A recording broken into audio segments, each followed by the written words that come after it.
Hey, welcome. How you guys doing? Let's take a look at some McFarlane DC Multiverse Batman figures. We've got a couple of them here in front of us, and then we have some other Batman characters that we'll look at in a second. But these two Batmans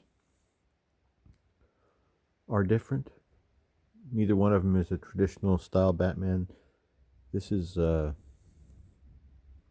DC Rebirth Batman. Is that what he's called? I think. Yeah. I think it's DC Rebirth. I really like this figure a lot. Let's start at the top. I like this head sculpt with these short ears. The cape looks great. Symbol on the chest. I like it. It's different with the yellow outline, but I like it. I like everything about this figure. I like the colors. I think the proportions are fine. People have said that they think the legs on this figure are out of proportion, but in hand it looks really good. He has these knee pad things, this knee armor.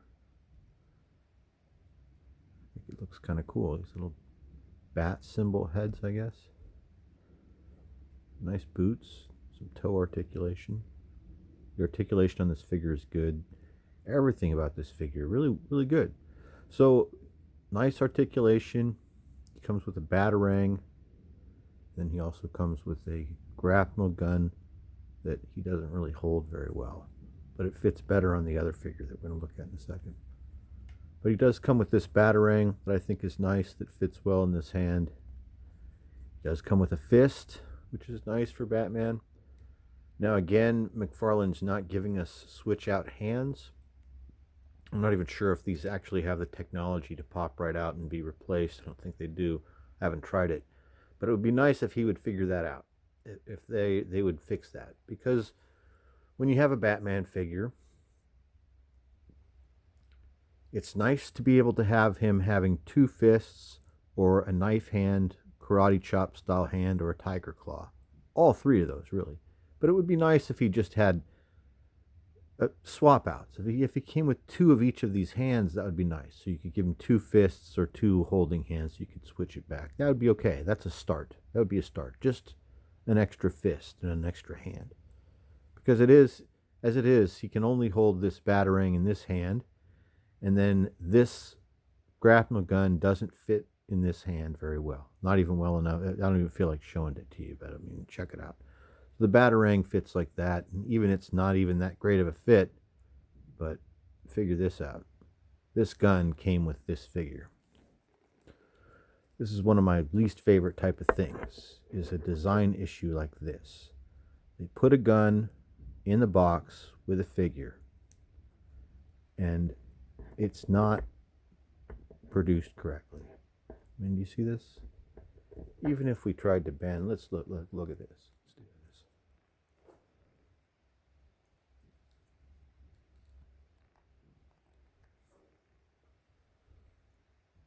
All right, that's what we get. Do you like that? Pretty solid. It's in there. Do you like that? I mean, it's not terrible. It could be better. It could be worse. It could not fit at all, which I hadn't even gotten it to fit until just now.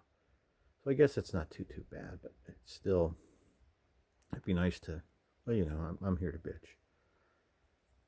Articulation on this figure is good. You see this, right? It's tight. There is a little bit of a rotation here that's good. This is all good. Nice figure. This is a cool figure. Totally approve of this figure. I think it's great. Once again, it's this, the DC Multiverse Batman. One side it says DC Rebirth. The other side just says Batman.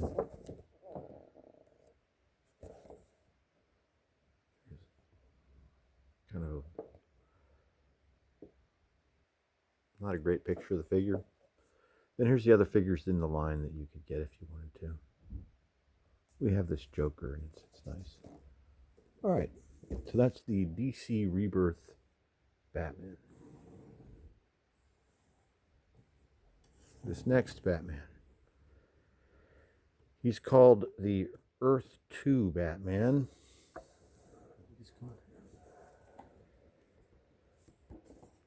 Earth 2 Batman, Batman Arkham Knight.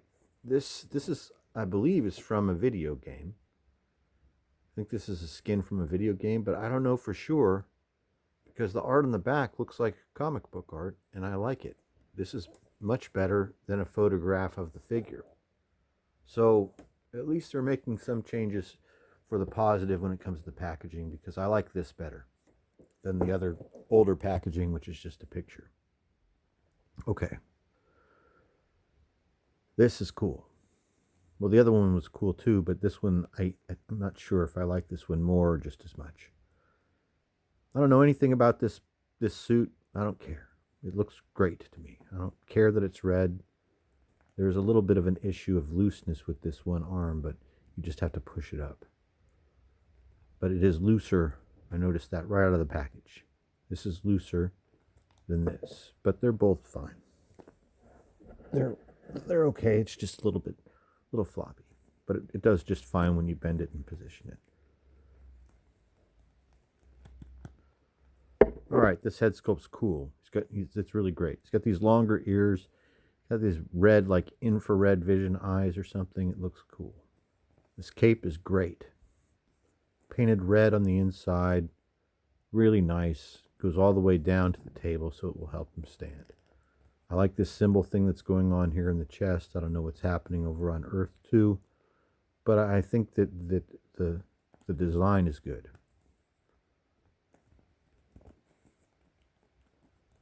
He feels a little larger than the last Batman. He is, even though he stands just about the same height. His body, there's something about him. He seems bigger.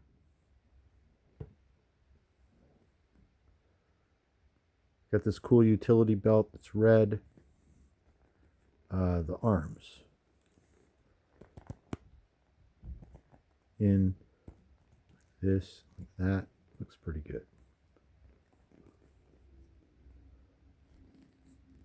Coming down here, we're still not getting pinless joints from McFarlane, and maybe we never will.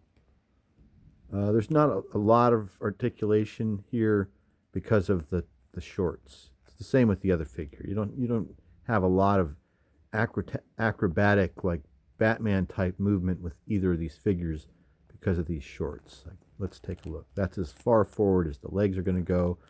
You can't really, you could try, but I mean, you can't really make him. You kind of could make him do like a karate kick, make him do like Power Ranger type stuff. I mean, even though Batman does that, this is not like a super articulated Power Ranger figure that you can get to do all kinds of crazy positions.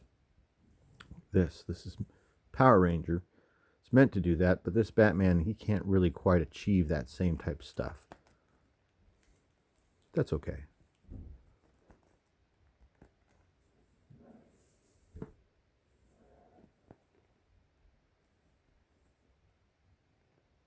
Boots are nice. Same type of toe articulation. No movement down here. And, you're going to get decreased articulation with McFarlane DC Multiverse. We know that. But at this point, that's perfectly okay. I'm fine with it because I like it. I like the sculpting. I like the design. So I'm okay with it. He does come with one accessory, which is this very nice Batarang. This is a better Batarang than the one that came with the last Superman. The other Batman that we just looked at a second ago. This is a better Batarang. Keep dropping it though. Now he holds it perfectly fine in this hand. But once again, this figure suffers in the same way that the other Batman figure that we just looked at suffers. He has this one hand that's always like this, and then he has no, he doesn't. So this is a disappointment. It's a disappointment to have a Batman figure that doesn't have the ability to be really fighting in hand-to-hand combat, because that's what Batman does more than anything. More than even shooting the grapnel gun or throwing the batarang, he's punching. So he should have a fist. I don't know why he comes with this, because he only comes with one accessory. So, I mean, over here we could put the grapnel gun that came with the other figure, and it actually fits better in this hand. Looks better and fits better than the other figure. Whoops. Oh, sorry. But we don't have any fists. So how is Batman going to fight? How's he going to punch somebody? How's he going to give somebody a karate chop? So that's a problem. There should be fists that you can... These should be able to unplug, and then it should come with a fist. Right? Not just right, it definitely should. That's a problem. Because everybody else is doing it, but McFarlane isn't doing that. And so now it's becoming a problem, because it's an industry standard that these figures in this price range come with swap out hands. Excuse me. And it's not happening here with McFarlane and DC Multiverse. So we'll see. But, I continue to buy these figures, but I only buy them when they're on sale and marked down. I like this figure, though, even without the fists.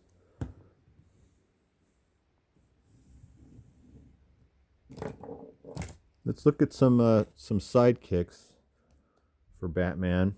We're just going to look at them quickly. We're not really going to do a review of these figures, I don't think. Maybe we'll get to it eventually. I don't know. These aren't really even reviews. We're just killing time and looking at stuff on the table, entertaining myself, and then in the meantime, maybe entertaining you. This is the Nightwing figure from the same line, McFarlane DC Multiverse. We've looked at him before. There's good things and bad things here. I like the figure. It's cool. This is Red Robin. I just assume this is Robin, but this guy's called Red Robin, and he comes with these wings that come out. And it's really cool. It's a great figure. It comes with this large bow staff that looks like it's made of metal, and it's too thick. It looks silly. But the figure's still okay. I'm okay with it. He also suffers the exact same problem. You get a Robin, and you get this comically out of scale staff that he's supposed to be fighting with. It's bright silver. Once again, just like Nightwing's weapons. Here's an idea, guys. Let's make our weapons more visible for the enemy. So you got these sticks that have white stripes on them, and you've got Robin fighting with a big silver bow staff. But the problem here is that this Robin figure doesn't have any fists. Maybe you can kind of look like he's doing some tiger style thing here, but he should have fists that you can pop on here, like everybody else, like every other superhero action figure or Power Rangers. Even a lower price point or the exact same price point as this toy. And this guy comes with 4 different hands and weapons and heads, and he can do anything. Now, I know that this is a different toy line. That's a big company. That's Hasbro. But McFarlane, also a big, huge company. So much is good that's happening here. I really like this figure a lot. But he needs fists. Here's the last one we'll look at. This is a great figure. Also, same thing. Same line exactly. McFarlane, DC Multiverse. This is Deathstroke. This is Deathstroke the Terminator, even though he's not called that, I guess, anymore. He's just called Deathstroke now. It's a cool character. What is this? Is this did this guy come after the Punisher? I don't know. His story is similar to the Punisher, isn't it? It's been a long time since I've read a Deathstroke comic, like since the 80s, I think. Did they do it? Yeah, this is a popular character, right? He's been in a bunch of movies and things. This is a great figure. Comes with this knife and the sword. The knife goes down here. The sword goes back there. He looks just like Deathstroke. He looks just like the Deathstroke from the Teen Titans comics, which is where I first saw him. And so I'm happy with this figure a lot. Great figures. Great Batman figures all the way around. But, there's problems. And that's what we're here to talk about. We're here to help you familiarize yourself with some of these figures. And if they interest you because you collect comic books and you do like I do, you want to put a display up and you want to put a Batman figure in front of your Batman comics, or maybe you just want to have a new Batman figure. Maybe you're like me, like I was at the beginning of all of this, where for me, I hadn't owned I had toys that were my kids when my kids were little. But after my kids grew up and moved out of the house, and I got this idea of wanting to have toys again, or play with toys, or buy old toys. And so I bought a lot of old toys and replaced my old toys. One of the old toys that I never replaced in my collection, and still haven't, is my Mego Batman figure from, when was it, like 1973 or 1974? I had the first one where it was a removable cowl. You could take this removable cowl off, and at the time it was the coolest toy that I had ever seen. The idea of having an action figure of Batman that you could move, that was articulated. So I love that figure, and it's long gone. But I didn't want to, I'm not, my pockets aren't that deep that I'm able to just replace everything at a whim. So I do it all slowly, and when things show up, I might buy it. When I see something that looks like that is something I used to have, then I'll buy it. But in the meantime, I want a modern day Batman figure. I want to see what the newest Batmans look like. And like I've mentioned before, this Batman figure is made just as much for me as it is made for a kid to play with. It's made even more for me, probably. Most of the people buying these toys, they're buying them either in like a comic or a collectible shop. Sometimes they're buying these at toy stores or at big box stores or whatever. They're I don't even want to name all the names, or they're buying them over the internet. But you get what I'm saying. So if you're an old guy like me and you want to have a Batman action figure again, but you don't want to spend $200 for the Mego one, you can get one of these $15 or $20 McFarlane DC Multiverse Batmans, and they're really cool. They're 7 inches tall. That's 1 inch shorter than a Mego, but you can see how cool it is. This is very nicely done. A lot of display poses you can do with this and put on the shelf and put them in front of your comics, in front of your other Batman books, or your little Batman display like I do and like a lot of us do. That's the deal. So today we looked at some McFarlane DC Multiverse Batman figures. I hope you enjoyed looking at these, and I'll talk to you guys later. Oh, you know what? Don't forget, if you enjoyed the video, drop a like and subscribe. It's free.